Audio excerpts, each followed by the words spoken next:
ঘুষকরাতে আমি যাই। এই বছর যখন আমি ঘুষকরায় যাচ্ছিলাম, আমাদের নিজেদের পাড়ায় অর্থাৎ দমদমে যেখানে আমি থাকি, সেখানে একটা অ্যানাউন্সমেন্ট শুনি যে আজকে মহাষষ্ঠীর পুষ্পাঞ্জলি হতে চলেছে, যে সমস্ত ভক্তবৃন্দ পুষ্পাঞ্জলি দিতে চান তারা মণ্ডপে চলে আসুন। আমি শুনে ব্যাপারটা খুব অবাক লাগলো, মহাষষ্ঠী তার আবার পুষ্পাঞ্জলি।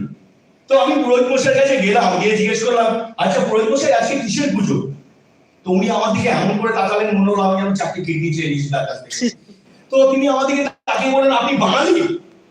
আর আমি বাঙালি বলেই আপনাকে এই প্রশ্নটা জিজ্ঞেস করলাম যে ষষ্ঠীতে আবার পুষ্পাঞ্জলি কিসের? মায়ের বোধনী হলো না, মায়ের প্রাণ প্রতিষ্ঠাই হলো না, মায়ের চক্ষুদানি হলো না? তো তিনি রিপ্লাই দিলেন যে কমিটির লোকেরা অনুরোধ করেছে যে বহু লোক আজকে রাত্রেবেলায় কোন রকমে বাইরে যাবেন বেড়াতে, কোন রকমে একটা দুর্গাপুজোর পুষ্পাঞ্জলি দেওয়া উচিত, একটা মর্যাদা, যাতে ফেসবুক এবং ইনস্টাগ্রামে ছবি ছাড়তে পারে। সেই জন্য ষষ্ঠীর দিনে পুজো কমপ্লিট করে। কি অবস্থা!